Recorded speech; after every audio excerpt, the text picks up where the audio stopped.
Boa tarde a todos, bem-vindo investidor, bem-vindo investidora, eu sou Felipe Nascimento, já estou aqui ao vivo, esse é o nosso BMC Market de todas as tardes, aqui você fica por dentro de tudo que está mexendo com o mercado financeiro, as principais notícias do dia repercutidas com o nosso time, o Daniel Morales e eu ficando até as 3h30 da tarde, nesse bate-papo aqui com o Alan Gani, também com o Alexandre Cabral, e hoje a gente vai ter por aqui o José Carlos de Souza Filho, ele que é professor da FIA. Vamos bater um papo aí sobre shopping, sobre varejo, sobre tecnologia, tudo que está mexendo com o mercado e com esses setores aqui, a gente vai debater e conversar com o José Carlos de Souza Filho, professor da FIA. Bom, vamos dar aquele nosso giro do mercado, bolsa brasileira, bolsas internacionais, uma passadinha pelo dólar também, porque a bolsa brasileira está engatando a segunda alta consecutiva e eu acho que vai sim acontecer, pelo menos de acordo com o que a gente está vendo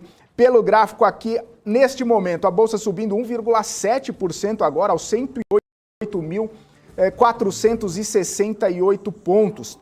A bolsa chegou aí nesse patamar, né, e chegou no maior patamar de hoje aos 108.601 pontos. Isso a gente vê uma movimentação altista da bolsa puxada por empresas de varejo, por empresas de commodities também relacionadas a petróleo, também a mineração, e tudo isso graças a um movimento, né, de alta do petróleo que a gente já tem comentado aqui ao longo dos últimos dias. O petróleo Brent, que é referência para a Petrobras e para as outras empresas petrolíferas aqui do Brasil, hoje alcançou o patamar dos $88. A gente viu movimentações, né? A explosão de um oleoduto na Turquia, Iraque, a gente viu ontem ataque com drone em Abu Dhabi, a gente viu também Goldman Sachs falando que o petróleo poderia chegar a $100, enfim, a conjuntura da commodity está bastante propícia aí para os investidores aproveitarem essa alta junto com as empresas. E aí, o que a gente fala também? De Vale, né? A gente fala de Gerdau, a gente fala de siderúrgicas e mineradoras que estão aproveitando também a alta do minério de ferro lá fora. Hoje chegou a subir quase 3% o minério de ferro na China e aí isso acabou trazendo otimismo também para esses setores. A Vale agora, só para vocês terem uma ideia, já está sendo com uma alta aí de 2,21%. Gerdau Metalúrgica 2,12%. É uma alta bastante interessante aí, perto do que a gente viu toda essa movimentação em minério de ferro, né? Depois de cair para quase R$62, R$63, a Vale já chegando no patamar dos R$88. E aí a gente vê toda essa movimentação. Americanas, que tem bastante volatilidade nos últimos pregões, tem dia que sobe 10, tem dia que cai 10, tem dia que sobe 7, tem dia que cai 8, enfim, toda essa volatilidade com Americanas hoje resolveu ser na parte positiva, porque Americanas S.A. está subindo agora 11,39%. Claro, a gente viu a notícia mais cedo de que a partir do dia 24 as ações de lojas americanas, LAME 4, vão deixar de ser negociadas na B3, vão ser incorporadas as ações de Americanas S.A., o ticker AMER3, ou seja, essa movimentação aí já está mandando todo mundo que quer comprar, já vai comprar Americanas, não vai comprar lojas americanas. E aí a gente vê uma movimentação do varejo também, Magazine Luiza subindo 10,7%, Localweb na área de tecnologia subindo 10,3%, Via subindo 9%, Lojas Americanas subindo 10,2% também. Enfim, uma série de empresas aí que acaba se beneficiando da queda do juro longo. A curva de juro acabou dando uma diminuída nesse pregão de quarta-feira, depois de ter subido bastante ao longo da terça-feira, como a gente comentou aqui no BMC Market. Vamos passar pelas bolsas internacionais, porque as bolsas europeias já estão fechadas. Elas fecharam todas no patamar positivo. DAX na Alemanha subiu 0,24%, FTSE no Reino Unido 0,35% de alta. CAC na França subiu 0,55% e o índice Eurostoxx subindo 0,25%. Nas bolsas americanas, depois de tudo que aconteceu ontem, depois da queda gigantesca que aconteceu nas bolsas americanas ontem. Dow Jones agora sobe 0,27, S&P sobe 0,32 e a Nasdaq sobe 0,23%. Essa movimentação toda aí também está impactando o dólar caindo 1,7% aos R$ 5,47. Olha só, o dólar que começou o dia hoje na abertura a R$ 5,56, só caindo, né? Caindo 1,72, R$ 5,47. E aí a gente tem toda essa movimentação na Bolsa Brasileira, movimentação nas bolsas internacionais, e eu quero já chamar aqui o Daniel Morales para a gente começar o nosso giro de notícias antes de começarmos o nosso bate-papo com o nosso time completo. Daniel Morales, ótima tarde para você, vamos que vamos nessa quarta-feira. É isso aí, Felipe. Boa tarde para você, boa tarde a todo mundo que está ligadinho aqui na tela da BMC News. Daniel Morales, vamos para esse nosso giro de notícias, né? A Cosan e a Shell, controladoras da Raízen, vão poder comprar ações em circulação da companhia depois que a B3 permitiu a redução de 12% para 10% da quantidade de ações que devem ficar em circulação. A medida vai permitir a realização do programa de recompra de ações anunciado no último dia 6 de janeiro. Esse programa prevê a recompra de até 40 milhões de ações em até 18 meses, o que representa aí 0,39% do total de ações disponíveis e 3,21% dos papéis em circulação. É isso aí, e a Câmara de Comercialização de Energia Elétrica divulgou que o consumo nacional de energia elétrica encerrou o ano passado com um crescimento de 4,1% em relação ao ano anterior. Para a instituição, o desempenho do consumo reflete aí a retomada da atividade econômica, que foi fortemente afetada pela pandemia de Covid-19 em 2020, sobretudo ao longo do primeiro semestre. Maravilha, Daniel Morales. Vamos falar um pouquinho sobre o IGPM, né? Porque a inflação medida pelo IGPM acelerou a 1,95% na segunda prévia de janeiro. Essa informação foi divulgada hoje de manhã pela Fundação Getúlio Vargas. A aceleração do indicador foi puxada principalmente pelo Índice de Preços ao Produtor Amplo, o IPA, ou IPA, né? Que avançou 2,51%. O INCC também acelerou, subiu 0,3%, e o índice de preços ao consumidor, IPC, foi o único que desacelerou na leitura desta semana, com recuo de 0,95%. Vamos chamar então nosso time aqui, Alan Gani, Alexandre Cabral, Daniel Morales, todo mundo na tela aqui para a gente começar esse nosso bate-papo, começar essa quarta-feira já com o pé direito, desejando uma ótima tarde para o Alan Gani, para o Cabral, para o Morales. Boa tarde, Cabral. Boa tarde, meu povo. Tá trocado isso aqui? A Gani vai entrar em depressão se não ficar do lado do Felipe. Ô! Não, que é isso. Presta atenção, Renata. Cada dia... Aqui. É Gani do lado do Felipe, não sou eu. Cada dia é um dia, Cabral. O Gani vai entrar em depressão, vai fazer cabelo de ninho. Ontem vocês vão ver a confusão que Cabral, vai dar esse programa. Você faltou ontem, você perdeu a reunião que ia ser assim hoje, Cabral. Então tá bom. Boa tarde, Alan Gani. Boa tarde, o Cabral está com ciúmes. Tá com ciúmes. Não, eu não quero provocar, não quero no meio do nada estar na rua e tomar um chute, soco. Mas, Felipe, agora eu já sei por que o Cabral tá do lado do Gani. Porque... Eu tô do lado do Gani sempre, no local do Gani. Não, você está no local porque você estava naquele hotel chique nas férias e a partir de agora você foi pro tobogã. Não, mas não dá, não gastei dólar não, gastei tudo em reais, mano. Que hotel que ele foi, ô Morales? No Rio? Pode fazer não, propaganda? Mas é Hotel 5 Estrelas. Hotel 5 Estrelas. Olha só, esse não Cabral. É fraca, mas gasta em reais o tempo todo. 5 estrelas é quando tá chovendo. Eu não vi nem dólares. Tá sol ali. É 6, 7 estrelas. Eu não vi nem dólares. R$150 uma refeição que tinha frutinha. Onde é que eu tava? Em frente ao hotel tinha um supermercado. A gente invadiu o hotel com garrafa de água. Bebida caro pra caceta dentro do hotel. Água é igual água em qualquer lugar, maluco. Então ia lá, pegava água, botava, levava pro quarto. Putz, estou a fim de comer uma batata frita, sem problema. Ia lá no supermercado, comprava e voltava. Porçãozinha dessa de batata frita desse tamanho, R$32. Ah, vai roubar pra ser ladrão, maluco. Pelo amor de Deus. Dá, então ia pro outro lado mesmo, literalmente. Eu não gastei um centavo, pra dizer que eu não gastei uma batata pra ver, não.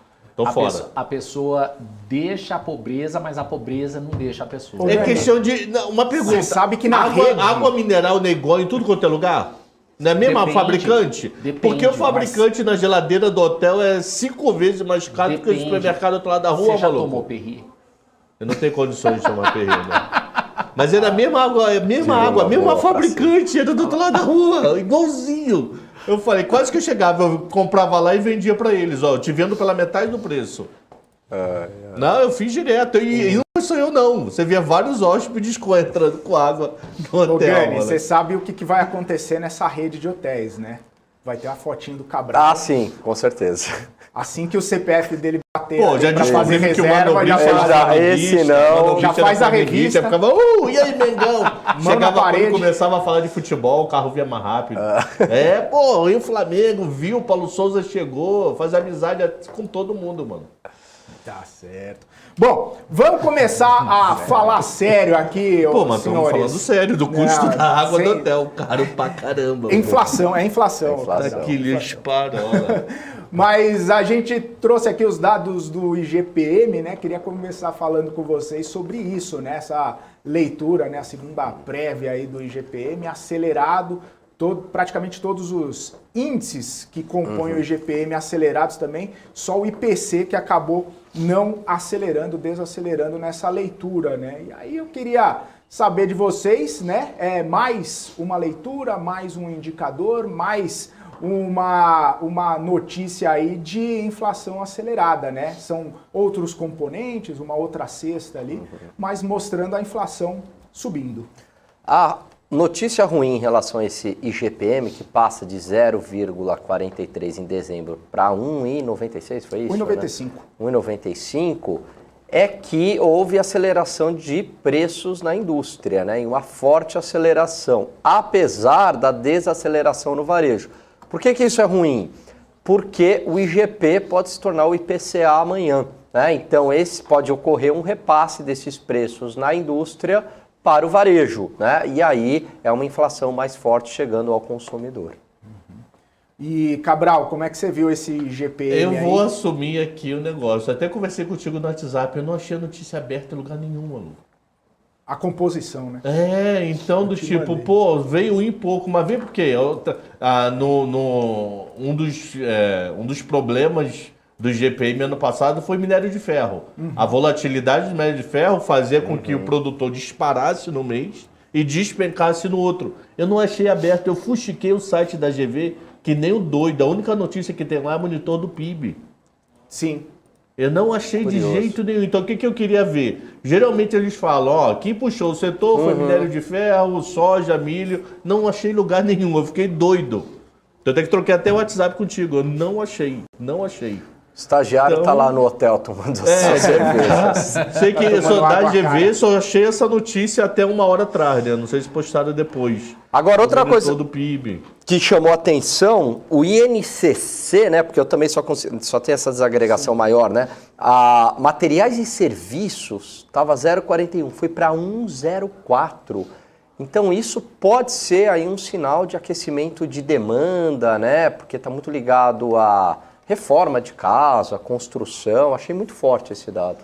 Só tem que ver como é que é os dezembros.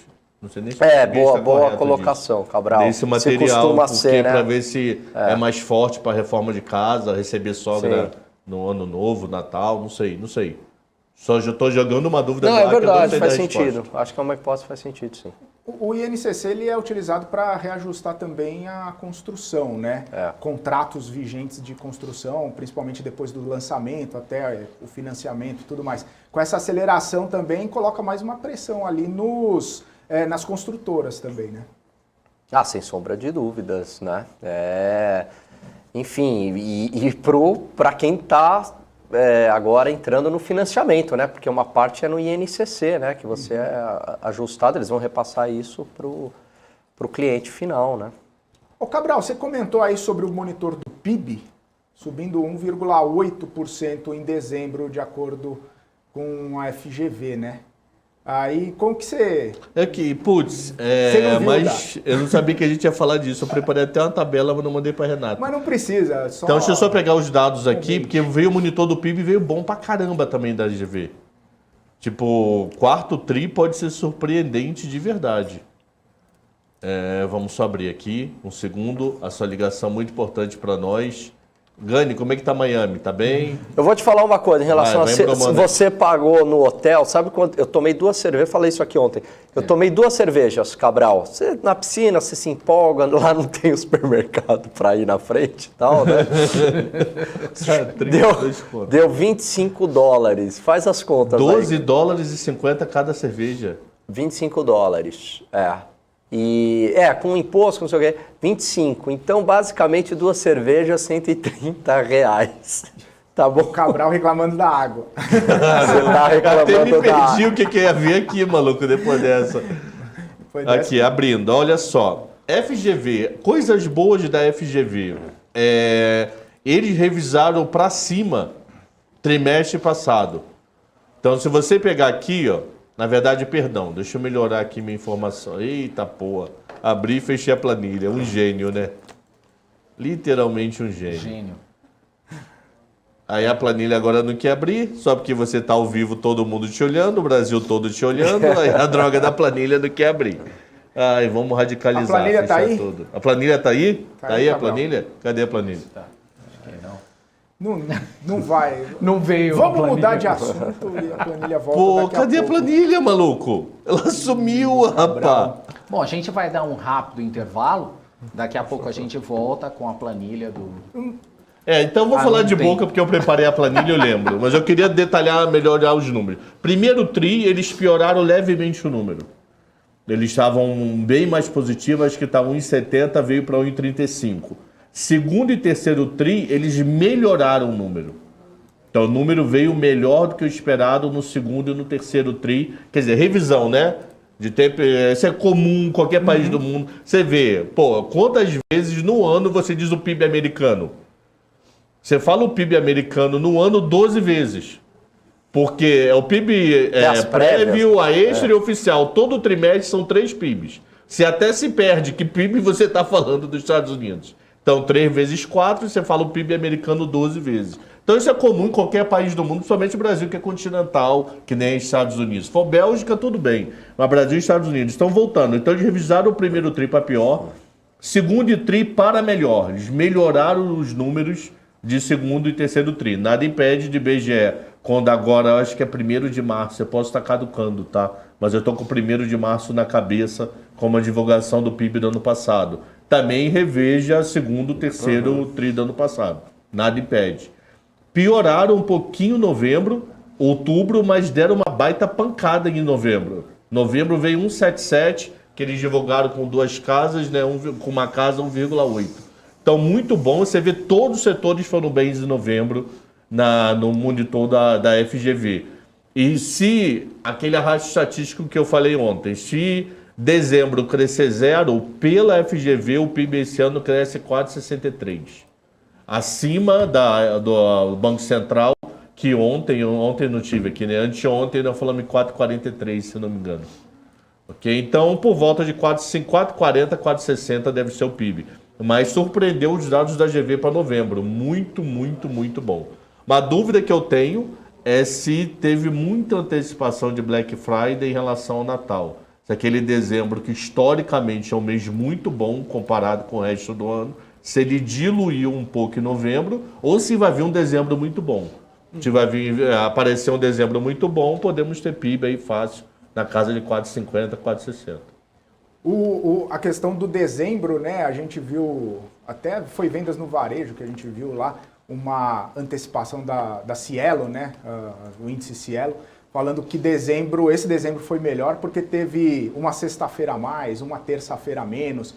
A composição do mês acabou ajudando o varejo porque as pessoas saem mais de sexta-feira e tudo mais, então... Sexta-feira é o famoso filho de Deus, né? É o dia que mais compra online tem. É o dia do eu mereço. né? Então o pessoal sai, compra, gasta. Então o índice Cielo trouxe essa perspectiva. Eu achei bem interessante essa abordagem, porque quando tem menos sexta-feira, as pessoas gastam menos no mês. E dezembro teve esse cenário aí de uma sexta-feira a mais. Interessante observação, né? Mas, pessoal, deixa eu seguir com o assunto aqui, porque a gente estava falando de inflação, a gente falou de inflação aqui pelo IGPM, e eu estava dando uma olhada aqui. A inflação é um negócio que está pegando no mundo inteiro, a gente fala isso desde o ano passado, até a questão da transitoriedade. E eu fiz um levantamento aqui que eu achei muito interessante. Olha só, saiu inflação no Canadá, maior desde 91. Inflação no Reino Unido, maior desde 97. Inflação nos Estados Unidos, a gente viu semana passada, maior desde 87. E a inflação na Alemanha, maior desde 93. Olha só como que alguém o divulgou negócio hoje tá... o maior desde 92. Quem foi? 92? Alguém divulgou Os hoje. Estados Unidos desde 83. 83. Alguém, não estou né? tentando lembrar o país que divulgou, foi Reino Unido. Reino Unido hoje divulgou desde 92, eu falei no 710. Reino Unido desde 92. E a Alemanha desde quando, Felipe? Alemanha desde 93. Você já estava trabalhando, né, nessa época? Não, você já cobriu essa reportagem? Eu nem era nascido. Em 93 você já cobriu, né? Olha só, os 7%, você lembra quando a inflação batia em 6,5% ali no 2012, 2013, ali no primeiro mandato da Dilma, e aí ficava sempre no teto da meta? 7% teria estourado o teto da meta, inflação americana, né? É muita coisa mesmo. E todo mundo causa, quer dizer, todo mundo de exagero. Mas a grande maioria fala de temas, dois temas são muito comuns. Energia, todos falam de energia, e muitos de cadeia de suprimento. Isso é mais ou menos comum em todos, entendeu? É o gargalo, né? É o gargalo. É o que está pressionando bastante. E energia não tem jeito, né? Seja elétrica, hidrelétrica, termoelétrica, carvão, gás, petróleo, tudo está subindo, né? Tudo está subindo. Aqui no Brasil, principalmente, né? A gente vê todas essas bandeiras aí. E aí o John está perguntando o seguinte, aí, diante de todo esse cenário aí que a gente está vendo, qual que é a opinião do Cabral e do Gani sobre a próxima alta de juros? Eu imagino que ele esteja falando do Brasil, só que acho que a discussão grande mesmo e forte é sobre Estados Unidos, que vai ser provavelmente debatido na semana que vem. Já tem gente falando 0,25, tem gente falando meio ponto percentual, né, na taxa de juros lá nos Estados Unidos. Inclusive aquela bagunça toda nas ações, no mercado acionário, a aversão ao risco de ontem acabou sendo também por conta disso, né? Vamos debater um pouquinho sobre essas perspectivas aí, o que vocês esperam aí, o que vocês acreditam que aconteça Estados Unidos e Brasil? Eu acho que Estados Unidos, Fed vai dar em doses homeopáticas. Eu não acredito que... Não vem pancada. Não vem pancada. Pelo próprio movimento que o Fed vem fazendo, ele é muito cuidadoso, né? Em preparando o mercado. Foi assim com o tapering, não pega de surpresa. Eu tenho uma impressão que é 0,25, é um ajuste mais suave. Mas é uma impressão, posso estar redondamente errado aqui. Também acho que também é 0,25. Não faz sentido ele aumentar meio, não tem motivo para ele aumentar meio, fora que ele pode criar efeito cascata contra ele mesmo, né? Porque como ele é a moeda do mundo, ele dá problema contra a euro, inflaciona, vem para o outro lado, então eu não acredito diferente de 0,25, não acredito mesmo. E falando em Brasil, primeira coisa, eu achei uma loucura o governo, na reunião de dezembro, contratar um aumento para fevereiro. Você tinha 3 IPCAs para sair no caminho, 2 IGPMs, ainda tinha muito dado. Ele contratou 1,25. Contratou 1,5. 1,5. Então, eu achei assim, exagerado da parte do governo. E eu não consigo enxergar o porquê aumentar o 1,5 agora dos juros em fevereiro ainda, tá? Acho que 1% tá bom, 1,25 é muito. Acho que 0,75 estaria muito bom para esse aumento aí para fevereiro, que eu não estou vendo essa inflação tá pressionada assim, GPM veio alto sim, só que eu não vi GPM aberto para muito falar sobre ele. Mas ao mesmo tempo não sei se é a demanda, se juros de demanda que vai segurar tanto essa inflação. Acho que 1% estaria muito bom. Pode ser que a gente tenha uma surpresa aí, né? Quem sabe o Banco Central... Ele comece a falar, né? Eles podem falar até quando? Eu não sei, Robertinho ainda tá com Covid? Roberto, tá aí? Ele tá com Covid. Então ele não pode estar aqui, não. Quem não está com Covid, né? Então ele pode falar Essa até é a 1, 2, 3, 4, 5, 6, 7, 8, 9, Mas 10. ele Eles podem falar até sexta-feira agora. Ele apareceu aí ou não? Não, Mas a pergunta que eu ia fazer até pro Cabral, que ele falou, né? Acho que contratar um e-mail, não tá. Roberto Campos Neto tá aí? Não tá.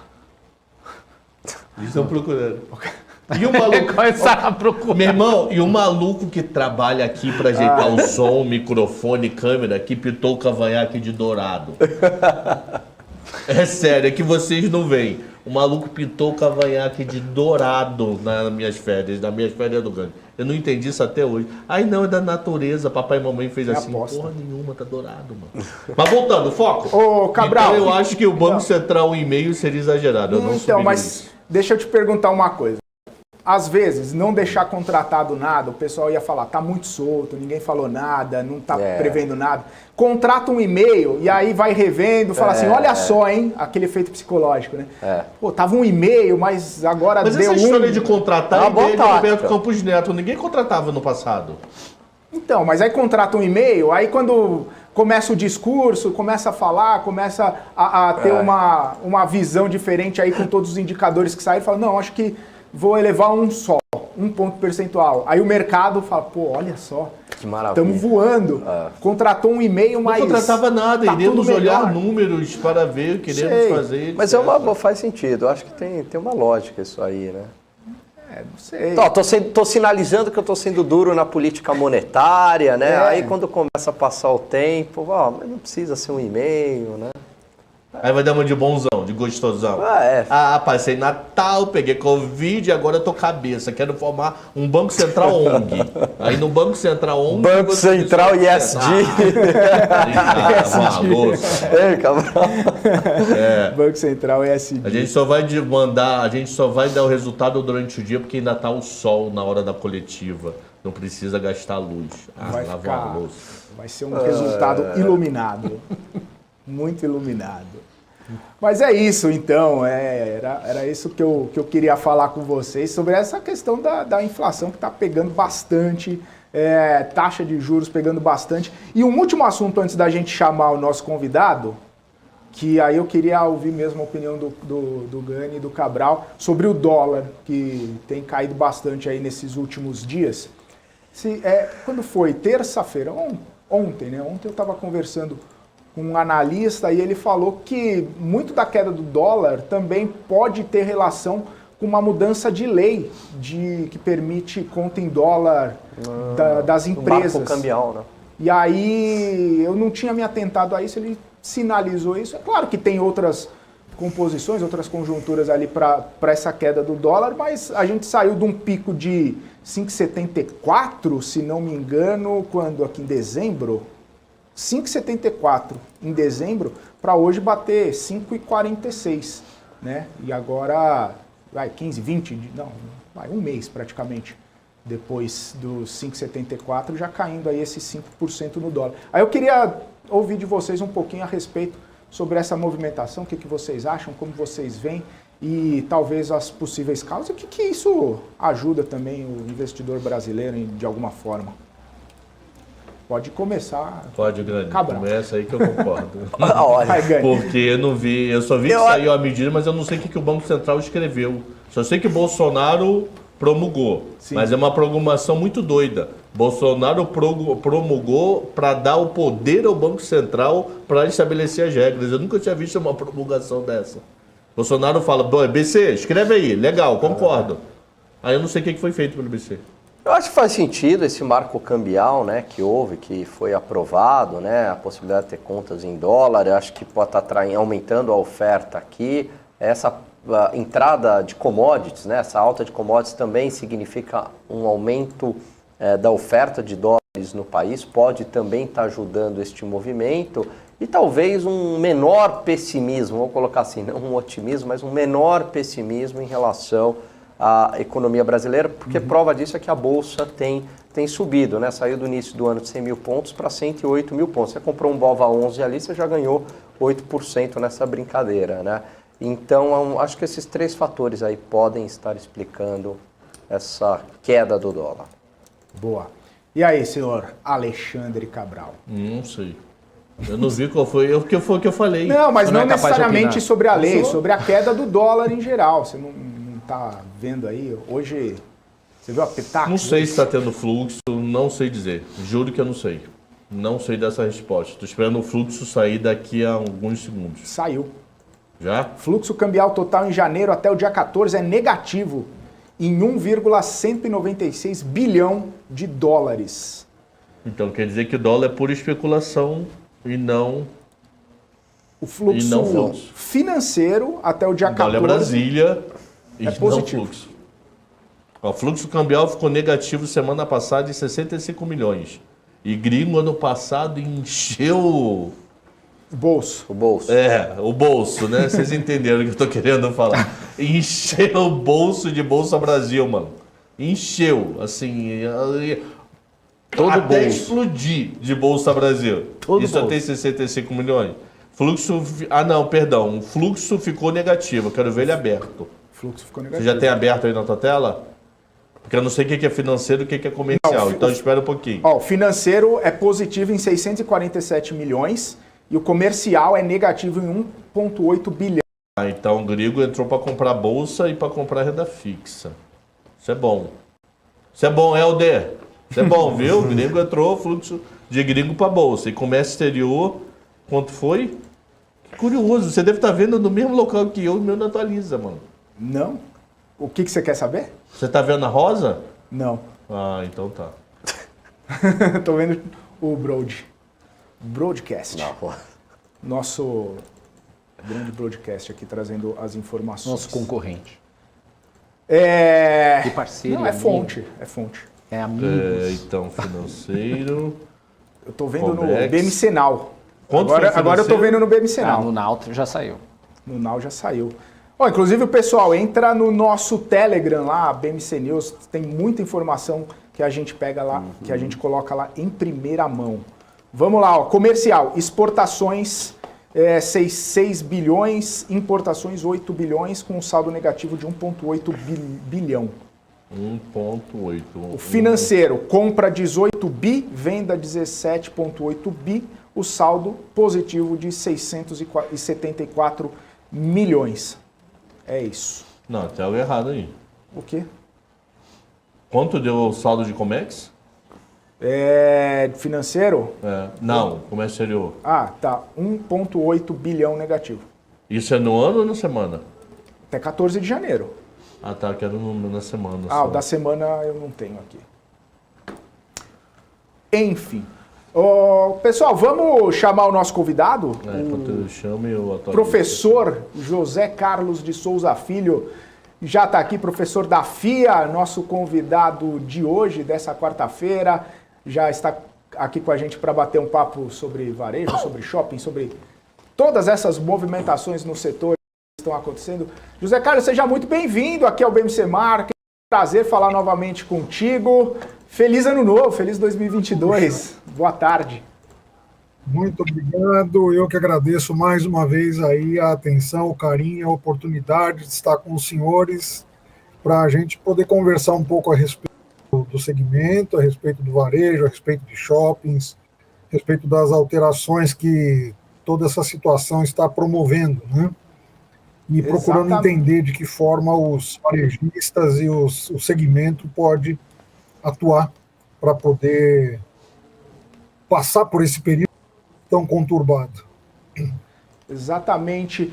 Professor, eu quero começar falando, né, sobre uma notícia bastante importante que a gente viu nessa semana, aquela possível fusão de Aliança Sonae com BR Malls, né? Até agora não teve acordo, a BR Malls recusou a proposta da Aliança Sonae, mas claro que essa conversa, a gente sabe, está longe de chegar ao fim, vão ter idas, vão ter vindas e a gente provavelmente vai chegar numa conclusão, mas por enquanto esse é o cenário que a gente tem.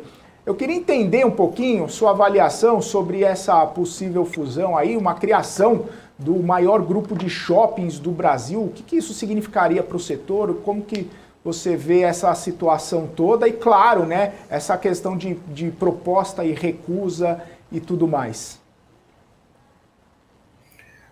Bom, vamos começar entendendo o que é cada um dos grupos, né? O Aliança Sonae, ele é um grupo predominantemente estrangeiro, né? O maior acionista dele, ele está bem pulverizado, né? São vários fundos de investimento, vários fundos imobiliários que o compõem. O principal deles é um grupo canadense, que é o CPP Investments, que tem alguma coisa próxima de 17,5%. Ele tem aí uma capilaridade bastante grande.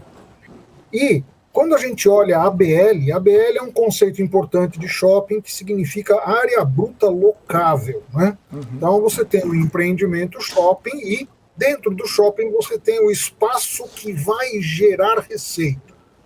Esse espaço se dá o nome de área bruta locável. A área bruta locável do grupo Sonae está hoje em 1,4 milhões de metros quadrados distribuídos em 38 empreendimentos shoppings. Né? Isso dá mais ou menos umas 7 mil lojas que eles têm disponíveis. Né? E os shoppings principais, né, daqui de São Paulo, a gente tem aí o Plaza Sul, tem o Parque Dom Pedro aqui em Campinas, né, que é um empreendimento gigantesco. Ele tem o Grande Rio também, que é um shopping bastante grande. Por outro lado, o BR Malls ele é um pouco menor, ele tem 1,1 milhão de metros quadrados de ABL, de área bruta local.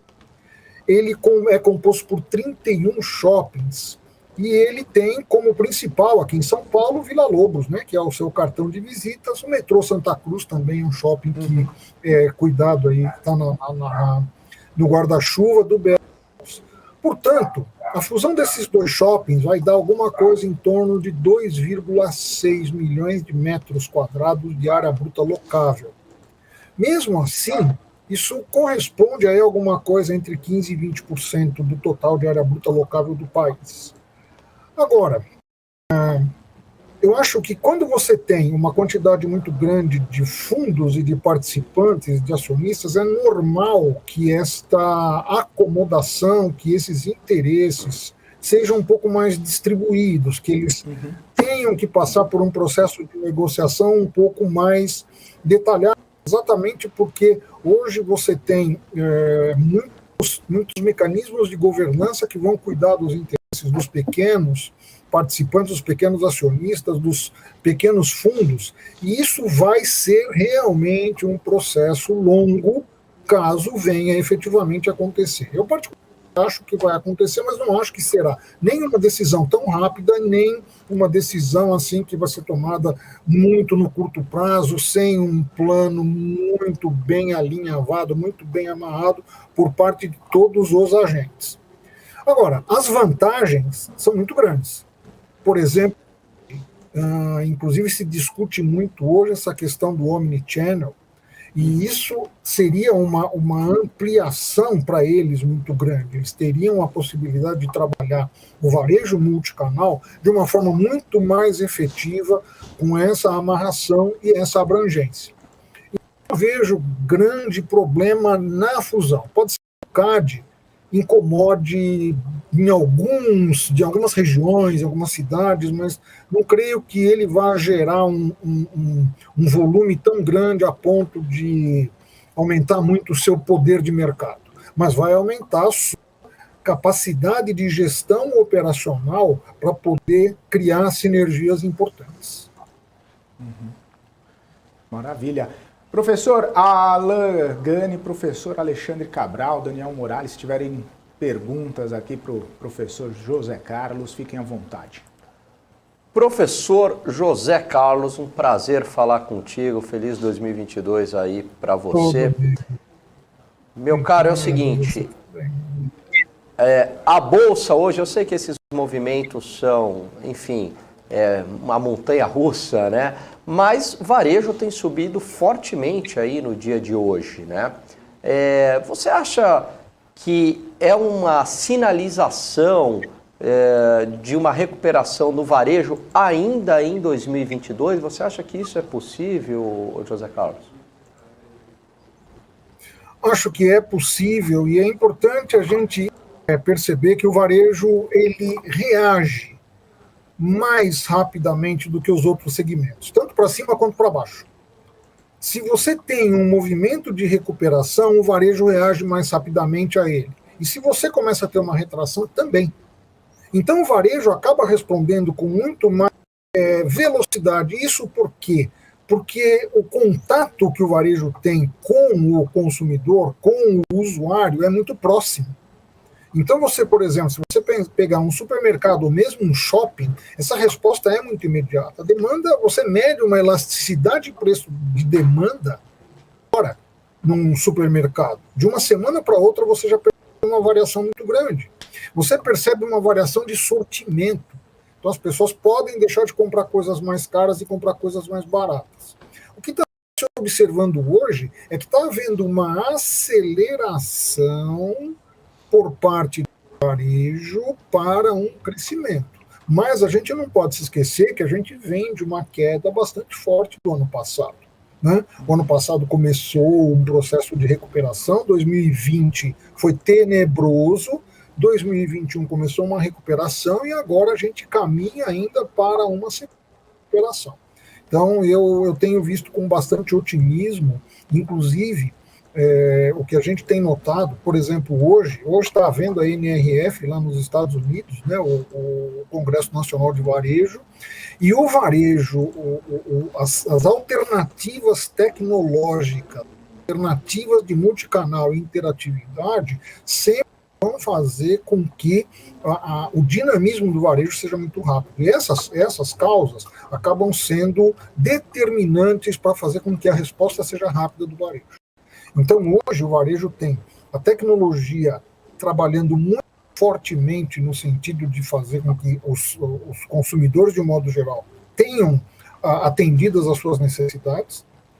Você tem hoje uma perspectiva muito grande de recuperação, até por ser um ano eleitoral. O ano eleitoral é um ano que, a despeito de uma série de incertezas, ele gera muito consumo, porque vamos dizer assim, vai haver uma movimentação, vai haver um aumento da renda em várias camadas da população, então isso vai acabar efetivamente gerando um aumento. Não dá para se dizer quanto ainda, mas que vai ser positivo, eu não tenho muita dúvida. Deixa eu fazer uma pergunta para você. Primeiro, Zeca, obrigado por ter participado lá nos cenários, eu, você e o Arthur, foi muito bom lá. E feliz 2022. Deixa eu te fazer uma pergunta. Muito obrigado para todos. Verão é o famoso fogo no rabete. Todo mundo quer ir pra rua, quer brincar, quer se divertir, quer ir pra praia, quer pegar ar-condicionado no shopping para poder não pagar ar-condicionado em casa e etc. Como o Ômicron está afetando esse setor nesse começo de ano? Está afetando, não está? Eles ainda não comentaram nada, nenhuma estatística, sabe? Olha, o que eu tenho notado, inclusive visitando shoppings, é que as lojas estão funcionando normalmente. Eu acho que há uma certa saturação do ponto de vista não vou dizer de você correr riscos, eu acho que o pessoal não está correndo riscos. Os cuidados, vamos dizer assim, estão sendo mantidos, de máscara, de álcool, mas as operações estão funcionando e, principalmente, os consumidores não estão deixando de visitar as lojas. O que eu tenho notado é que vamos dizer assim, o aspecto serviço tem sido um pouco mais forte. Claro, passamos pelo Black Friday, passamos pelo Natal. É natural que agora a gente tenha uma queda de um shopping center. Até porque essa época é uma época que a gente atravessa um conjunto muito grande de despesas de início de ano. IPVA, IPTU, surgem uma série de tributos que acabam se aglutinando no começo do ano, e isso, obviamente, que interfere na demanda dos shopping centers. Porém, a movimentação dos shoppings, ela continua normal. Não tem sentido grande diferença, principalmente nos quesitos de serviços, né? Nos serviços adicionais. Você vê muita gente andando no shopping, pouca sacola nas mãos das pessoas. Um grande indicador, né, que a gente costuma analisar quando você está olhando o shopping. Não só a movimentação, como as pessoas transitam dentro do shopping, mas o que elas carregam quando fazem as suas compras, né? E um outro detalhe que vale a pena a gente mencionar é essa questão do omnichannel. Nesse momento, por exemplo, as pessoas estão aproveitando, né, para trocar aquilo que ganhou no Natal, estão aproveitando para fazer alguns ajustes. Então, você acaba tendo também uma movimentação que pode ser aproveitada pelo comércio como uma forma de estímulo para alguma outra negociação, alguma outra operação comercial. Até porque também você começa a ter as liquidações, né? Você passou agora um período de alta sazonalidade, agora você começa a ter as liquidações. Também é um instrumento para a operação de shopping poder incentivar a sua movimentação. O tráfego está existindo. Agora precisa fazer esse tráfego, pôr a mão no bolso e conseguir aí, digamos, realizar algumas operações de compra, a despeito de todas as despesas que as pessoas têm agora no início do ano, né? Professor, eu queria fazer uma pergunta também para o senhor. Ainda nesse assunto, o senhor acredita que o comércio eletrônico ele também esteja atrapalhando o setor? Porque, por exemplo, eu vou dar eu mesmo como exemplo. Eu gosto de andar no shopping, eu vou ao shopping, mas eu prefiro comprar pela internet, porque se eu vou ao shopping o preço é diferente da internet e na internet acaba sendo mais compensatório. Isso não acaba tendo também aí para o consumidor essa diferença? Olha, isto acontece em diversos segmentos. Há um incentivo grande para que a compra seja feita pela internet. Eu acho que isso já veio mais ou menos no bojo do problema que a gente teve com pandemia, com limitação de movimentação, de restrição de movimentação das pessoas. A gente acabou, digamos, se acostumando a fazer uma série de compras pela internet, mas é importante a gente ter claro que esses canais vão se integrar cada vez mais. Eu acho que, veja, imagina o seguinte, o senhor fez uma compra na internet e houve algum problema. Existem alguns produtos que, obviamente, são tranquilos. Você compra, ele não dá nenhum tipo de problema. Você compra um remédio de uma farmácia, ele vem, aquele remédio, você atendeu a receita, não tem nenhum problema. Você compra um sapato, uma roupa, alguma peça de vestuário, você já pode ter algum problema. Então, retrovenda, vamos dizer assim, como é que eu faço para fazer esse produto que eu comprei pela internet voltar? Então veja que o atrito aí é muito grande. Você tem que reembalar esse produto, levar esse produto no correio, pegar um código de tracking para voltar esse produto para o correio. Ou seja, esse atrito é grande. Então, o que está acontecendo hoje com as operações? As operações estão virando a alternativa para isso. Então, hoje, é muito interessante para as lojas que se compre pela internet e que se retire na loja ou que se devolva numa loja. E como essas operações de internet realmente estão, ou elas estão atreladas a um grande marketplace como o Mercado Livre, ou Magalu, ou então elas já são o próprio marketplace, como é o caso da Americanas. Agora, veja uma coisa interessante, que um dado que eu levantei, inclusive, você tem uma medida que é o custo da última milha. O que é o custo da última milha? É quanto custa para fazer a mercadoria chegar até o consumidor. E a compra pela internet, ela é 25% mais barato do que quando ela é enviada por um CD. Na última milha, veja, é a última perna da entrega, né? A gente normalmente faz o traqueamento, o acompanhamento da compra, aquela última perna da entrega, quando o correio vem, traz na sua casa. Se isto é feito através de um canal de omnichannel qualquer, um marketplace que já tem essa estrutura de omnichannel, isso fica muito mais barato. Isso, inclusive, explica por que a compra pela internet é mais barata do que a compra diretamente pela loja. é interessante para eles estimularem as pessoas a utilizarem esse canal de compra. E, eventualmente, numa necessidade, poder também utilizar os canais de retorno, de devolução, se necessário. Mas está sendo muito rica essa mudança, essa alteração, exatamente por conta dessa interatividade que a tecnologia e os canais estão, né? Isso está sendo bem... E você tá percebendo exatamente os benefícios disso. É muito melhor, como você começou a dizer, né? É muito melhor eu comprar pela internet, eu prefiro. E isso está acontecendo de uma forma mais ou menos assim, generalizada. Muita gente está preferindo compras pela internet, porque é mais barato, e isso é uma estratégia do próprio varejo para estimular a fazer isso. E dentro da própria estrutura de omnichannel e distribuição, isso acaba sendo vantajoso, compensador. Eu me estico muito nas respostas. Se vocês acharem que eu estou falando muito, pode interromper. Ô Zeca, deixa eu pegar um gancho aí no que você falou, rapidinho. É o seguinte, o que você acha que prevalece, então, nesse novo modelo de negócio? É o cliente como Morales, que compra na internet e vai buscar no shopping, ou aquele que anda no shopping e a loja vira quase um mostruário para você fazer a compra na internet? O que prevalece? Olha, esse é o interesse da loja é esse. A loja, uma vez se você está no shopping, a loja quer que você olhe e compre.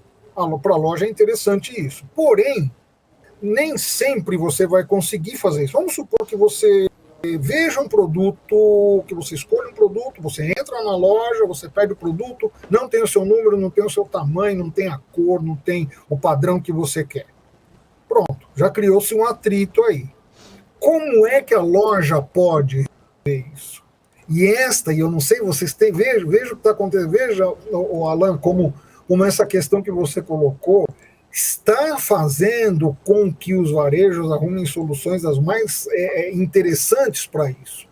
Você tem, por exemplo, se você chegar numa farmácia hoje e pedir um produto que ele não tenha naquele momento, ele vai verificar na rede quais são as lojas próximas que podem te atender e vai mandar buscar esse produto para te entregar, ou na sua casa, ou, se for uma loja próxima, na própria loja.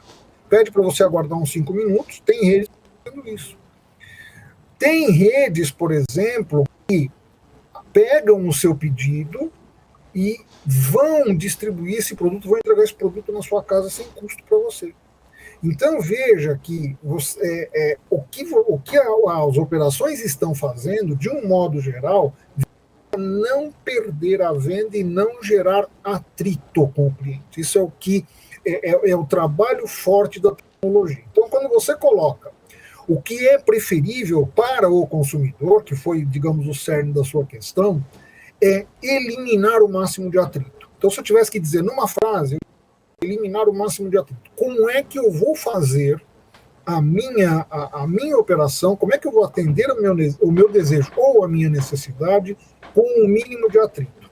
Por exemplo, uma coisa que eu vi, uma alternativa que está surgindo agora na NRF, são as compras feitas nas lojas, tipo supermercado, por exemplo, onde você faz o pagamento, mas você não precisa se preocupar com o carrinho.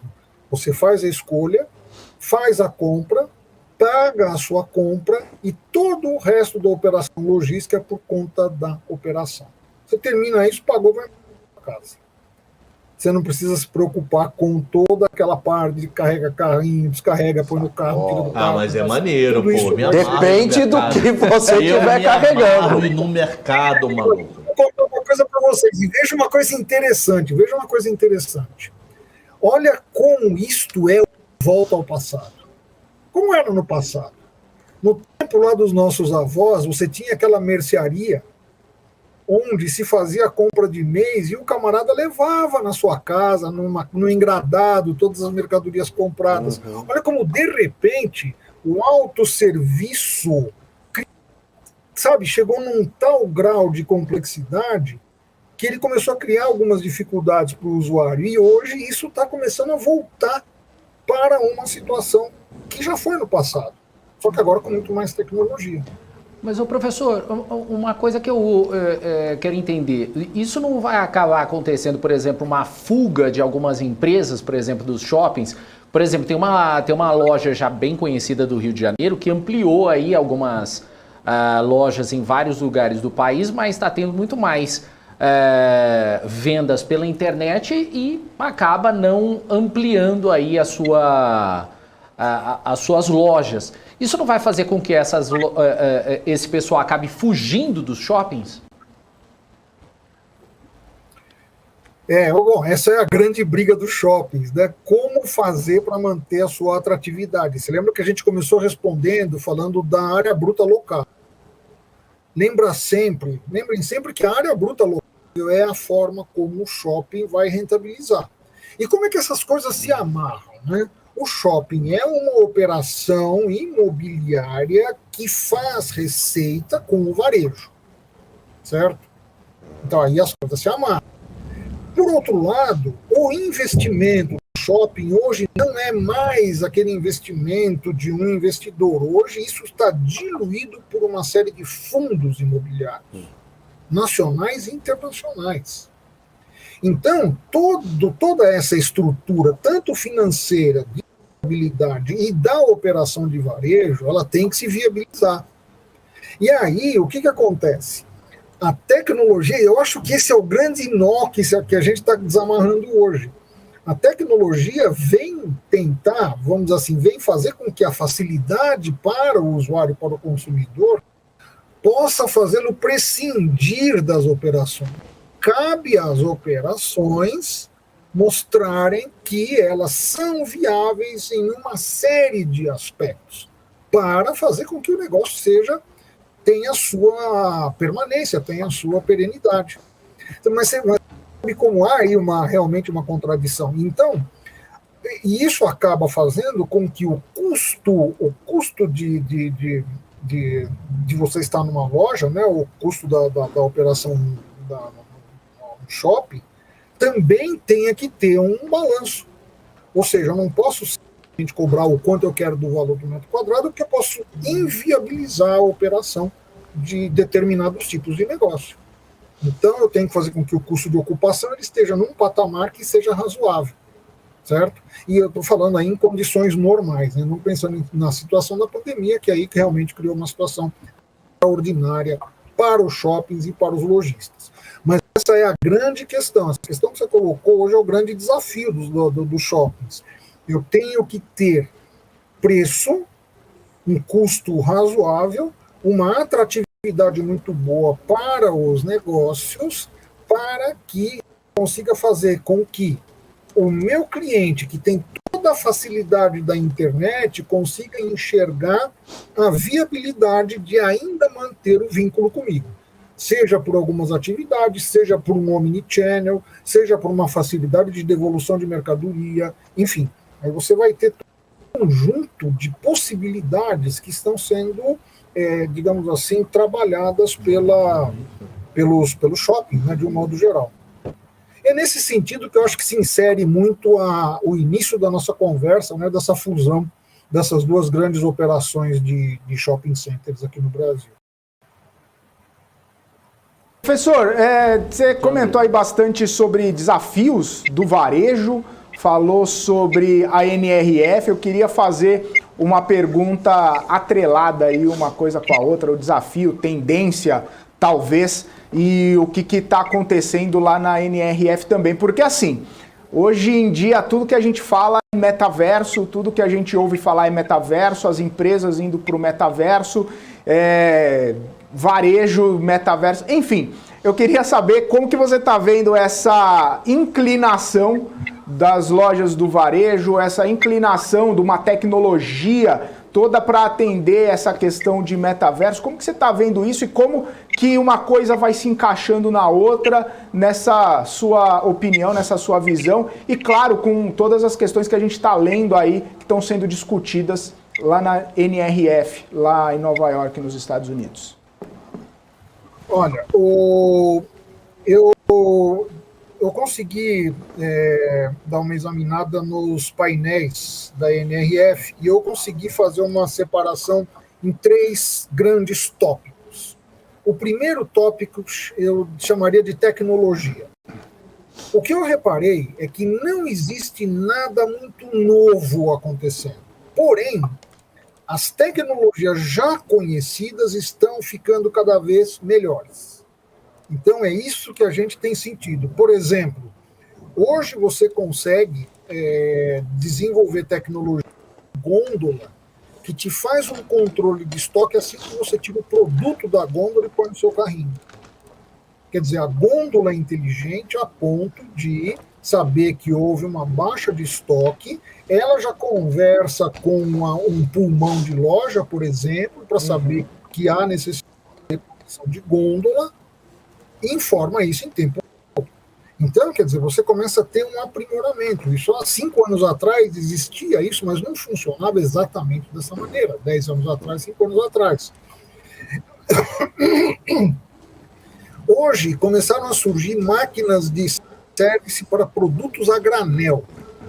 Então você consegue hoje fazer compras, pegar um pacote, colocar lá um farináceo qualquer, pesar e fazer essa compra. Tudo no self-service também, com tecnologia. Inclusive com identificação do produto, que é uma outra coisa. Câmera que identifica. Então, por exemplo, fruta e legume, uma coisa que logo vão estar nas lojas aqui, que essa tecnologia já está hoje se tornando mais acessível para o varejo.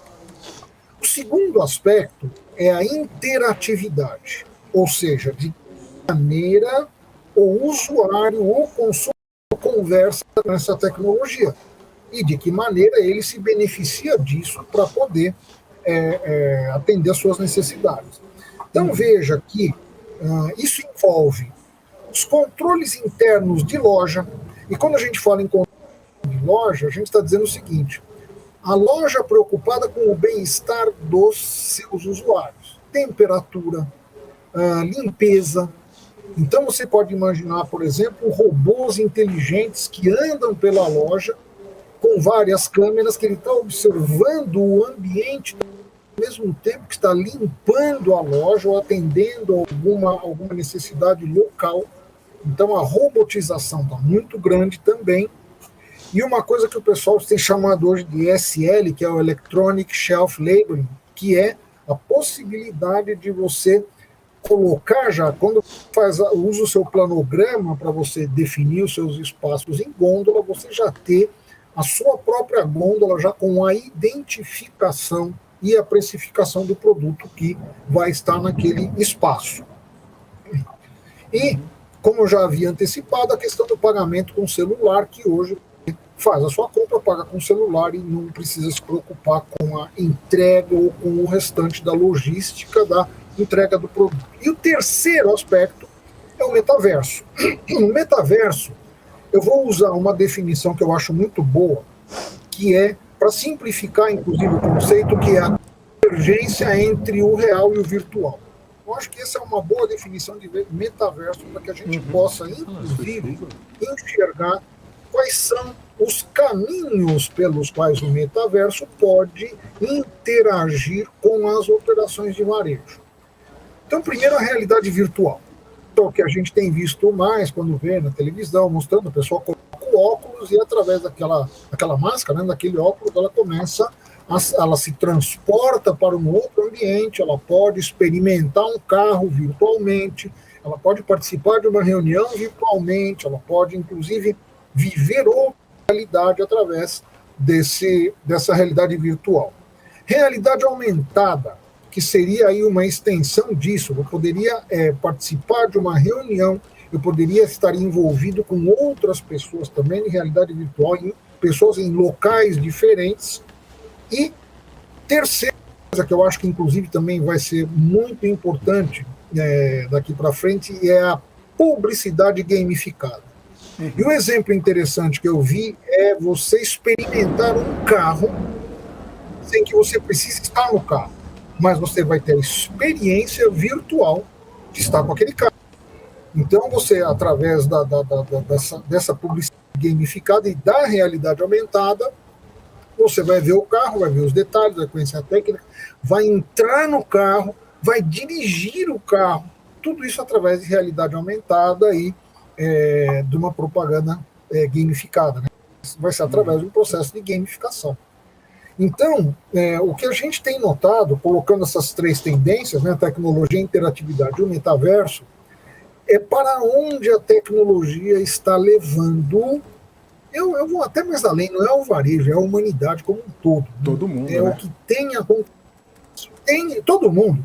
Isso tem refletido bastante nas operações. Lembrando sempre uma questão que foi colocada aqui, que é exatamente isso. Nós estamos procurando, nós, enquanto clientes, enquanto consumidores, estamos procurando mitigar os atritos, atender às nossas necessidades e, de 2 anos para cá, correr o mínimo de risco possível. Então, é isso que a gente tem vivenciado e é isso que a NRF está mostrando para os consumidores, para o mundo, né? Porque essa feira é mundial, né? Hoje mesmo tem um número muito grande de brasileiros visitando e participando da feira, né? Que seguramente vão trazer inúmeras novidades para as operações de varejo aqui do Brasil e como consequência até dessas inovações. Até mesmo, né, professor? Eu vi um vídeo recentemente do Walmart no metaverso. Você tá com o carrinho lá virtual andando pelo mercado. Acho que é óculos de realidade virtual mesmo, que você tá no carrinho, aí você olha para um lado tem vinho, você olha para o outro lado tem outros produtos, né? Seria alguma coisa para agregar aí já nesse ambiente de compra online, mas colocando o metaverso, esse pé no metaverso. É muito bacana. É a realidade aumentada. Uhum. Mas, o professor... É a realidade aumentada. Você cria o ambiente. Mas aí eu volto àquela questão que eu falei antes. Quer dizer, com o metaverso, a gente vai integrar tudo, né? Varejo, enfim, todos os setores. Mas aí a questão é, poxa, se eu tenho aí, eu posso dar uma andadinha no shopping virtualmente, eu fico em casa. Mas tem uma questão também que foi muito bem colocada por um telespectador nosso, que ele falou assim, o pessoal não está comprando muito no shopping, mas a praça de alimentação tá bombando, né? Bombando. Restaurante, isso aí não dá para comer no metaverso. Né? Exatamente, algumas coisas não vai dar para a gente fazer. Mas olha, você sabe que, pegando um gancho, teve uma palestra hoje, de um professor daquela, e ele escreveu um livro, ele está na NRF, essa palestra foi hoje, e ele escreveu um livro chamando a atenção para o fator humano, que eu acho que é esse ponto que você levantou agora. O fator humano, qual é a importância? Porque tudo isso não vai substituir as pessoas, a importância das inter-relações, das interações e das necessidades essencialmente humanas. Isso não vai mudar. Nós vamos ter a tecnologia servindo cada vez mais, mas felizmente ainda vamos ter reuniões como essa para que a gente possa discutir os assuntos. Nós, pessoas, não seremos substituídos pelos nossos hologramas. Pelo menos eu espero que assim seja. Tomara. Você me fez lembrar, professor, de um filme que é estrelado pelo Bruce Willis, e ele fala exatamente sobre metaverso e que as pessoas são substituídas, quer dizer, você fica em casa e esquece as relações com as pessoas no mundo inteiro. Todo mundo fica em casa e ganha a vida no metaverso. Para quem não assistiu, chama Substitutos. Exatamente, esse filme explora exatamente aquilo que hoje algumas pessoas olham como o nosso futuro. Mas olha, eu também vou citar um exemplo interessante. Você sabe que quando começou o incremento da tecnologia em operações de varejo, voltando para 1985, tinha um filme da IBM. A IBM fez um filme que ficou muito famoso, que era um cara que ele entrava no supermercado e com uma jaqueta bem grande, E ele pegava e ia colocando as coisas dentro da jaqueta, como se estivesse furtando, e os olhando, as câmeras olhando. Aí, de repente, a hora que ele sai, ele passa por um arco, e aquele arco dá um... já lê tudo que ele comprou, e aí o guarda vai correndo atrás dele, né? Você não percebe esse negócio do arco, e aí o guarda vai correndo atrás dele, se tivesse furtado, e fala assim, opa, esqueceu o seu recibo. Isto era como era vista a tecnologia em 1985. Quando chegou no ano 2000, 2000 e pouco, 2002, 2003, aquela operação, aquela rede de supermercado alemã, ela fez um filme com mais ou menos o mesmo teor, ou seja, mostrando para onde as coisas caminharam. As coisas não caminharam para aquele lado. Ninguém chega hoje no mercado, põe tudo no carrinho e vai embora. Não foi por aí. Hoje você tem inteligência associada ao consumo, porque não basta simplesmente você pegar e o camarada levar as coisas. Você tem que ter a retaguarda que vai ter que dar suporte para a operação. Então hoje você identifica a pessoa, coisa que não acontecia no filme da IBM, você identifica a pessoa para que você possa fazer um CRM adequado ao seu padrão de consumo, e aí você analisa tudo que aquela pessoa comprou para você direcionar. Tanto que nesse filme novo da Metro, havia um direcionamento total das propagandas. Então, quando a mulher estava andando no corredor, em função do seu padrão de consumo, aparecia, olha, sabe que o mês passado a senhora comprou isso, isso e isso. Não vai levar de novo, não vai levar, olha, surgiu este produto novo naquela linha. E aí você começa a perceber que não a tecnologia, mas o CRM passou a ser importante anos depois. Então, hoje a gente está passando aí, talvez, um degrau tecnológico onde não dá para a gente dizer ainda se realmente a gente vai poder ficar em casa enquanto o nosso holograma vai trabalhar, né? Mas, vamos dizer assim, as alternativas tecnológicas estão sendo colocadas. Agora, eu volto a dizer, o aspecto humano, o lado humano, não vai poder ser esquecido, como não foi até hoje. E hoje mesmo, um professor da Kellogg, que é uma grande escola, o Alan conhece, colocou essa questão muito clara, através de um livro, através de uma palestra. Ô professor, até porque durante a pandemia muita gente foi obrigada a trabalhar de casa, não foi com holograma, claro, mas trabalhando de casa e todo mundo louco para voltar a ter interação, a conversar, a almoçar com as pessoas, tomar um café, enfim. Ficar em casa não tá tão atrativo como o pessoal pensava no filme, né? Tá todo mundo querendo voltar pro que era antes. É verdade. Veja que hoje aconteceu uma coisa interessante. Hoje eu tive que voltar num local que eu não ia há 2 anos. E me senti muito bem lá. Engraçado. E eu achava que a comodidade de trabalhar de casa não seria... Mas a gente vai sentir falta realmente. Talvez essa volta ela vá acontecendo mesmo, né? A gente vai acabar voltando à situação anterior. Do ponto de vista da aula, eu já tenho percebido que hoje o modelo está mais híbrido do que online. E o Alan sabe, híbrido para o professor é presencial, né? Para o aluno não, né? Mas para o professor é sempre presencial. É presencial, porque você está lá, uma parte está em casa, né? Mas eu também não substituo também, o Cabral é professor raiz, você também, Zé. A aula presencial é muito mais legal do que da online, né? É mais gostoso, né? Eu acho que é melhor. Inclusive porque você está olhando o aluno, né? Você está olhando o aluno e é importante, você vai sentindo isso. Você sente isso, você sente a sala de aula, né? Você passa os olhos na sala e você vê o que está acontecendo com todo mundo. Deixa eu tirar uma curiosidade, se der tempo aí, se me permitirem os colegas. Dá lá. Tempo aí, Felipe? Dá sim. Ô Zé, que eu acabei de voltar aos Estados Unidos e uma coisa que me chamou a atenção em relação a comportamento e número de funcionários em loja, né? Lá você tem que caçar um funcionário para te atender, né? É difícil achar. Aqui, ao contrário, tem um excesso de funcionários. Você olha para o lado, tem alguém te atendendo. Lá né? é igual Americanas, né? Você não acha funcionário na loja americana. Oi? Na loja americana é igual aos Estados Unidos. Você não acha funcionários, bem colocado. E um outro ponto, principalmente em free shop e tal, né? Lá não tem muito esse comportamento de tentar te empurrar uma mercadoria. Você quer levar isso, fica insistindo. Aqui, você tem que quase pedir desculpas que você não vai levar a mercadoria. Você percebe isso daí? Eu acho que tem. Não, é verdade. Nos Estados Unidos, principalmente, onde você estava? Você estava em Nova York, em Miami? Em que lugar que você estava? Miami. Estava em Miami?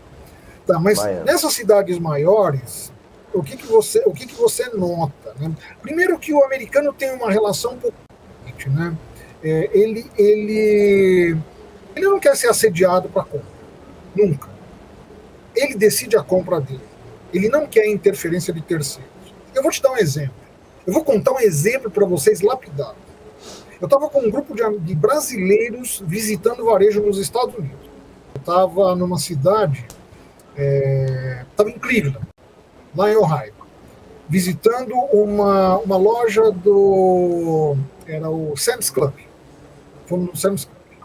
Quando a gente chegou no Sam's Club, tinha uma mulher que estava. Ela tinha um expositor e ela tinha um copo com água. Esse copo tinha um pouco de água e ela pegava e ela tinha um filme plástico. O que ela estava vendendo era um filme plástico reutilizável. Fazia. Ela pegava o copo de água, assim, mais ou menos uns 3 dedos de água, cobria com o filme plástico, punha a moeda, virava o copo de cabeça para baixo para mostrar que a água não caía, virava para cima, tirava a moeda, tirava o plástico, certo? Punha de novo, punha a moeda, repetindo esse movimento. E eu parei e fiquei olhando isso. Os alunos passando lá pela loja, vendo coisas, e isso chamou a atenção, eu parei e fiquei olhando. Aí quando eu parei e fiquei olhando, ela pegou e perguntou, né? Você gostou disso? Eu achei legal, que bacana, né? E aí nós começamos a conversar. E nesse intervalo, eu fiquei observando a atitude dos americanos quando viam isso. Vinha uma mulher com um carrinho, ela parava, olhava o que estava acontecendo, olhava a mulher, não para a mulher, olhava o que a mulher estava fazendo. Nenhum americano olhou para a gente. Olha, nem para mim, nem para a mulher que estava fazendo a exposição. Eles olharam para o copo, olharam para o filme plástico, olharam para os movimentos dela e compravam. Pegavam uma caixa, punha no carrinho e ia embora, sem falar um A com a gente. Então, veja, isso se repetiu várias vezes. Então você percebe o seguinte: se o consumidor americano não quer ter contato com o vendedor, as operações de varejo americana não vão estimular esse tipo de coisa. Não ver gente nas lojas. Sabe? Deixa você totalmente à vontade. Até o contrário, você que não está acostumado com isso, você fala, puta, quem é que vai me atender? Isso. Você acaba sentindo o problema inverso. Mas o americano, isso não é problema algum. Ele vai resolver o problema dele se ele quiser comprar ou se ele comprar, sem a interferência do terceiro. Então, é uma questão cultural. E a gente não está acostumado com isso. Aqui, a coisa funciona um pouco diferente. Aqui você põe muita gente. Aliás, é engraçado, porque aqui as pessoas fazem uma fila de atendimento. Você para na porta, já vem o primeiro ali esperando. Você vai entrar para ele te abordar. Certo? É uma situação complicada, porque recentemente minha mulher foi fazer uma compra de um sapato na loja, depois de ver 3, 4 sapatos, ela decidiu por não comprar nenhum. Depois que a pessoa percebeu, largou todas as caixas, ela no chão e foi embora. Perdeu tempo. Então, na verdade, você percebe que não realizou a venda, né? Então você percebe que culturalmente a forma como isso é visto no Brasil e nos Estados Unidos é muito diferente. E Alan, você estranhou porque você está acostumado com o nosso jeito. Exatamente. Mas aí tem cultura de Brasil querer roubar a mercadoria, aí tem cultura da gente precisar ser mimado, aí tem cultura de Estados Unidos conseguir trocar coisa muito fácil, a gente às vezes tem que ir para a justiça para poder trocar alguma mercadoria. Aí é com a forma até de legislação muda a história, né? Exatamente. É tudo lá, não, lá é tudo nesse ponto, o varejo lá tem uma outra dinâmica. Maravilha. Professor, Eu tenho uma pergunta. uma pergunta? Uma pergunta muito rápida. Então vamos lá. Muito rápida, Zeca. Não, a pergunta é rápida. É rápida? Não, a resposta também é rápida. A resposta também é rápida. Zeca, Brincadeira, professor. que é só isso? uma dúvida. Você mora em casa ou em apartamento? Apartamento. Que andar? Ih, a gente tem um fiscal da Receita aqui. Quarto. Ah, porque pelo barulho da trovoada que tá aparecendo aí, você não chega a água até o quarto andar, não, maluco. Vai chover pra caramba onde é que você tá. É cada relâmpago que, meu Deus do céu, o fone faz assim.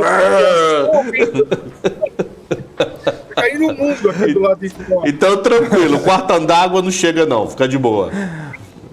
Não, exatamente. Acho que eu moro num lugar muito alto, né? Como bairro, então, quer dizer, o risco é menor.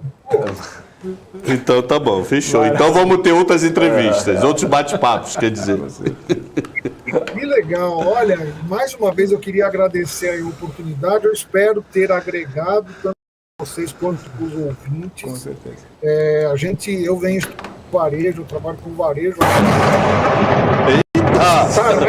Eita! Agora foi. Esse foi bom. Mas eu estudo varejo há muitos anos, eu acompanho isso, assim, é uma coisa que eu adoro. Vou estar sempre à disposição, sempre que vocês me convocarem, para que a gente possa discutir, conversar, botar as ordens.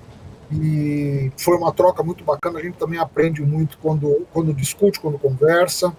E como se vocês nunca foram, sempre em janeiro tem o Retails Big Show, vale a pena para saber as novidades do varejo. Eu fiz muitos anos isso, agora esperando acalmar um pouco essa situação de pandemia para a gente poder viajar com tranquilidade, né?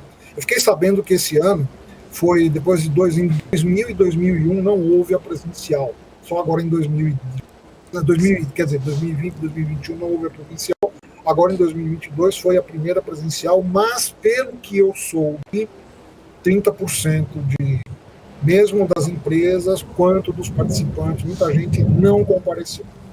A adesão foi muito menor do que o próprio público esperava. Alguns colegas, alguns amigos que estão lá, e eles me deram esse feedback. Maravilha. Professor, obrigado mais uma vez. Até uma próxima, então. Um abraço para você. Sempre muito construtivo esse nosso papo. Um abraço, Alan. Um abraço. Estamos aí, então, à disposição de vocês. Qualquer coisa. Até mais, então. Muito obrigado pela oportunidade mais uma vez. Abraço. Valeu, tchau. É isso aí, esse foi o professor José Carlos aqui com a gente, trazendo suas visões aí, sua perspectiva para o varejo, setor de shopping. Um papo sempre muito construtivo aqui, a gente sempre aprende muito quando fala com o professor. E falando em professor, eu achei que o Cabral tinha mudado de profissão. Achei que não mais professor, achei que ele tinha virado investigador. Não, que porra, cada barulho no ouvido, maluco, que ouvido fazer assim. O cara tá Cabral passando quadro, é investigador da polícia. Ele tava até meio assim pra responder, né? O professor, eu moro em apartamento. Eu tava quase cancelando a participação dele, porque vai que ele mora em casa. A água já tava no joelho, maluco. Cabral. Ferrou, ele dando entrevista com a água no joelho. Onde você mora? O que A você última faz? entrevista do Zeca foi com a gente antes do funeral, antes da água subiu do córrego. Já pensou Que em ter que isso? falar, não, peraí, gente, eu vou ter que desligar tudo da tomada? Já aconteceu de tudo nesse programa. Já teve cachorro que morreu ao vivo. Tudo amigo de quem? Tudo amigo de quem? Do Alan? Tudo amigo de quem? Vê se não é amigo do Alan. O cara matou o cachorro ao vivo numa live aqui. Outro dia, o melhor pra mim foi semana passada, um cara de manhã pregando um quadro. Vocês viram isso? O cara pá. Aí segundos depois, pá. Porra, o cara pregando, alguém pregando o quadro do lado da live do cara, mano. Era do Decano. Não é. Era um maluco aí que eu até pergunto o que é ser empresário.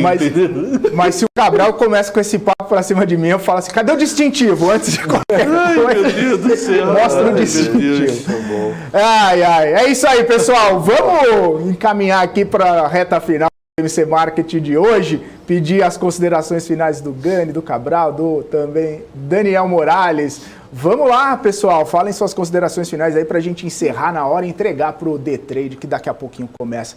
Vamos lá, Gani, contigo primeiro. Que bom, se engatou aí, tomara, e a entrevista do Zeca vale a pena ser revista aí, muito boa. Ó, sucinto. Cabral, curioso para ver GPM aberto. Eu juro que eu queria ver GPM aberto para poder conseguir opinar um pouco melhor. Será que sai hoje ainda? Eu não sei. Isso depende lá do estagiário, se está chovendo no Rio, né? Tem que ficar no F5 no site da FGV. Daniel Morales, considerações finais aí, por gentileza. O nome do filme que eu falei é Substitutos, para quem perguntou aqui no chat. Substitutos tem em uma plataforma de streaming, mas não é aquela que todo mundo conhece, é numa delas, então. E vale a pena ver Black Mirror também, né? Eu vou falar, é Star Plus. A gente só fala empresa aqui. É no Star Plus.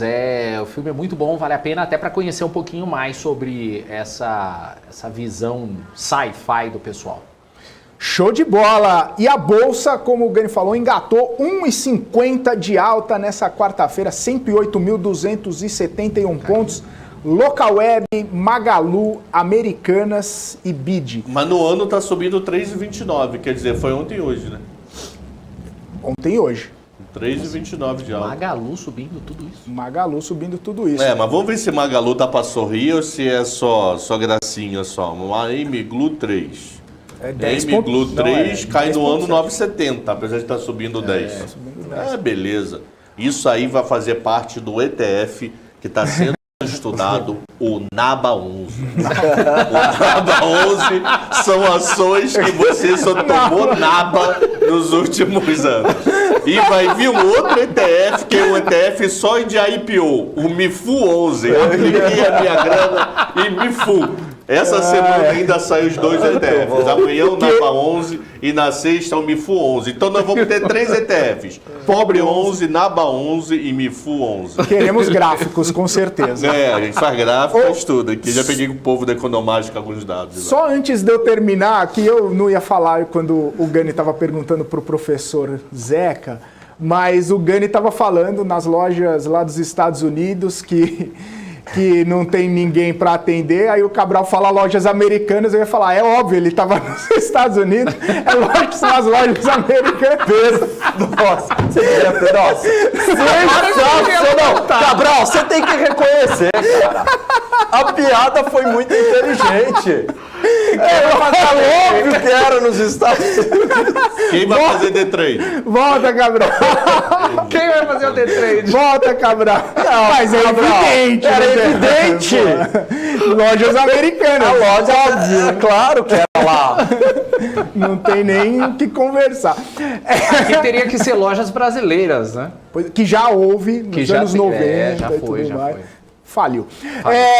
Isso aí, pessoal. Vamos lá. Agora vocês vão ficar com o D3. Valeu, Morales. Valeu, Gani. Valeu, Cabral. Um abraço para vocês. Tamo junto. Amanhã estaremos juntos novamente aqui no nosso BMC Market. Só lembrando para vocês, todos que estão aqui com a gente, deixem seu like, aproveitem e se inscrevam no nosso canal e também se inscrevam lá no nosso canal no Telegram para ficar sempre muito bem informado com todas as notícias que movimentam o mercado financeiro.